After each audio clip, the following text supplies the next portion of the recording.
राधे राधे। मैं आचार्य हिमांशु उपमन्यु आप सभी दर्शकों का स्वागत करता हूं कैपिटल टीवी के विशेष कार्यक्रम सनातन फाइल्स में, जहां आप सभी दर्शक मुझसे जुड़ते हैं, जानते हैं व्रत, तीर्थ, त्योहार इत्यादि से जुड़ी हुई जो जानकारियां हैं वो। पर आज के दिन मैं त्योहार की किसी जानकारी के विषय में जो है बात लेकर आपके सामने उपस्थित नहीं हूं। हमारे लिए त्योहार क्यों आवश्यक है, मैं ये बात लेकर आपके सामने उपस्थित हो रहा हूं। त्योहारों की आवश्यकता क्या है? तो हमारा जो त्योहार है वो है दीपावली। दीपावली क्यों आवश्यक है हम सभी के लिए? दीपावली को लेकर तरह तरह की जो है दुष्प्रचार की स्थितियां बनती हैं। कोई जो है मल्टीनेशनल कंपनी अपनी जो है किसी चीज का प्रचार कर देती है, कोई किसी चीज का। पर दीपावली का त्योहार हम सबको कैसे जोड़ता है, हमको वो समझना होगा। दीपावली का त्योहार वो है जो हमारे सनातन धर्म की वास्तविक पहचान है। जो एक बहुत भ्रम चलता है, जातीयता का भ्रम, अपनी अपनी जाति श्रेष्ठता का भ्रम, उसको तोड़ता है ये त्योहार। अगर आप नहीं जानते हैं तो मैं आज आपको बताता हूं कुछ चीजें जिनके बारे में आपको जरूर जानना चाहिए, क्योंकि ये त्योहार ही है जो हमारे सनातन धर्म को संपूर्ण रूप से पूरा करते हैं, जोड़ते हैं। किसी भी त्योहार को मनाने के लिए, विशेषकर दीपावली के त्योहार में हैं हम, तो इसी की चर्चा कर लेते हैं कैसे आवश्यक है सबका एक साथ होना, संपूर्ण सनातन का एक साथ होना। पहली आवश्यकता दीपावली के त्योहार में क्या है? मूर्तियां, भगवान गणेश, माता लक्ष्मी और कुबेर जी की मूर्तियां, और साथ ही दियाली। जब दियाली नहीं होगी तो दिया किसमें जलाएंगे? कौन बनाता है? किसके पास जिम्मेदारी थी ये? कुम्हार के पास, शिल्पकार के पास।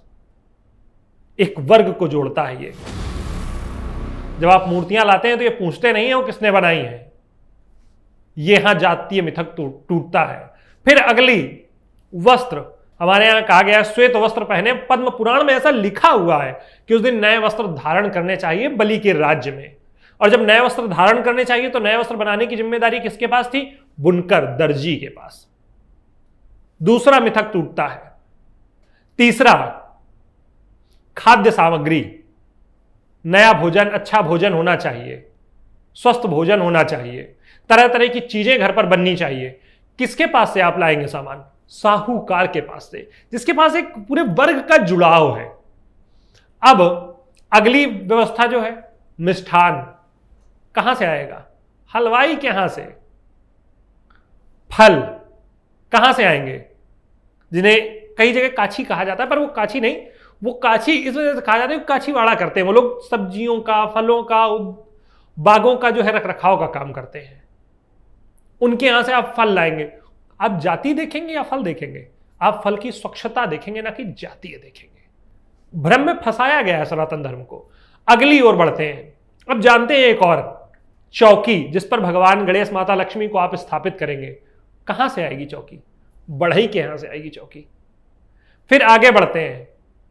अब पूजन में आवश्यकता किस चीज की है? भगवान को फूल माला से सजाएंगे ना, पूजन में पुष्प चढ़ाएंगे ना। कहां से आएगा? माली के यहां से आएगा पुष्प। अब आगे बढ़ चलते हैं। लाई, खील चढ़ाई जाती है ना हमारे यहां दीपावली में। लैया चढ़ाई जाती है, खील चढ़ाई जाती है। कहां से आएगी? भरभूजा के यहां से आएगी। देख लीजिए उठाकर किस वर्ग से कौन आता है। यह वर्ग और अपवर्ग दोनों छोड़ दीजिए अगर सनातन धर्म में एक साथ आपको जीवन जीना है। यही सनातन पद्धति है जो सब एक दूसरे से जुड़े हुए हैं। और आप किसके घर में, आप क्षत्रिय हैं तो भी आपको ये सामान लाने होंगे, आप ब्राह्मण हैं तो भी आपको ये सामान लाने होंगे, आप वैश्य हैं तो भी आपको ये सामान लाने होंगे, और आप शूद्र हैं तो भी आपको ये सामान पूजन में लाने ही होंगे। और देख लीजिए कौन सा सामान किसके यहां से आता है। अब यह तो हो गई बात तार्किक तौर पर। अब पौराणिक भी मामला समझ लेते हैं थोड़ा सा। कैसे दीपावली का त्योहार एक साथ करता है सभी को सनातन धर्म में। दीपावली का जो त्योहार है, अगले दिन प्रतिपदा जो पड़ती है, पद्म पुराण में जो बलि की कथा के बाद जो चीजें लिखी गई हैं, वहां पर प्रतिपदा के लिए जो चीज लिखी गई है, उस दिन आखेट करने के लिए लिखा गया है, गौ क्रीड़ा करने के लिए लिखा गया है। साथ ही एक खेल का जिक्र मिलता है वहां पर।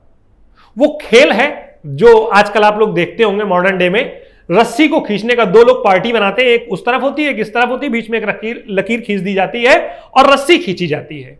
ऐसे ही खेल का जिक्र पद्म पुराण में मिलता है, जहां पर लिखा हुआ है कि राजा के सामने नगर के बीच में ऐसा खेल रचना चाहिए, कांसे की रस्सी बनानी चाहिए और दो वर्ग होंगे, जातियां नहीं होंगी, दो वर्ग होंगे। एक वर्ग जो राजा के पुत्र, पौत्र, मंत्री के पुत्र इत्यादि जिसमें सम्मिलित होंगे, और दूसरा वर्ग निम्न वर्ग, जिसमें उस नगर के निम्न लोग होंगे। निम्न लोग जाति नहीं लिखी है, वो निम्न वर्ग में कमजोर आर्थिक तौर पर कहा गया है उन्हें। निम्न वर्ग, एक समृद्ध वर्ग और एक निम्न वर्ग। निम्न वर्ग एक और होगा और रस्सी खेल खेला जाएगा ये। पर इसमें भी रोचक बात पता है आपको क्या है? पौराणिक मान्यता के आधार पर रस्सी खींच का जो खेल है, अगर वो निम्न वर्ग जीतता है तो ऐसा लिखा हुआ है कि वर्ष भर राजा की जीत होगी और वो नगर समृद्धि पाएगा। बहुत चक्के रह गए ना। निम्न वर्ग के जीतने पर राजा की समृद्धि होगी, ना कि समृद्ध वर्ग के जीतने पर। कारण मैं आपको बता दूं, जब निम्न वर्ग जीतेगा तो उत्साहित होकर संपूर्ण वर्ष कार्य करेगा। निम्न वर्ग कौन है? कोई जाति नहीं है, ये एक आर्थिक तौर पर कैटेगरी बनाई गई लोग हैं।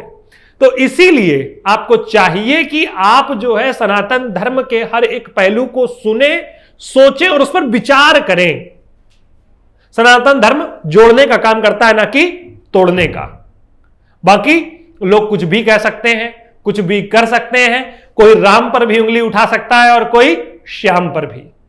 पर उंगली उठाने से पहले आपको चाहिए कि जो राम और श्याम ने परंपराएं बनाई हैं, जो व्यवस्थाएं बनाई हैं, आप उनका एक बार अवलोकन कर लें, एक बार अध्ययन कर लें। निश्चित तौर पर आप सनातन धर्म की मजबूती और इसकी सुंदरता दोनों को पहचान जाएंगे।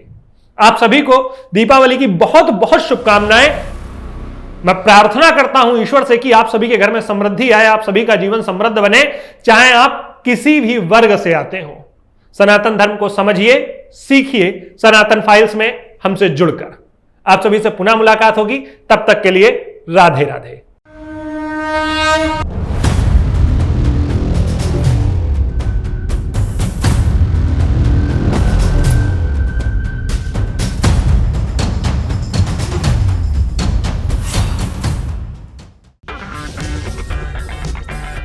अगर आपको हमारा वीडियो पसंद आया हो तो इसे लाइक करें, हमारे चैनल को सब्सक्राइब करें और हाँ, बेल आइकन दबाना ना भूलें ताकि आप तक हमारे वीडियो की नोटिफिकेशन पहुंचती रहे। आप अपना सुझाव हमें कमेंट बॉक्स में दे सकते हैं। हमारे साथ जुड़ने के लिए शुक्रिया।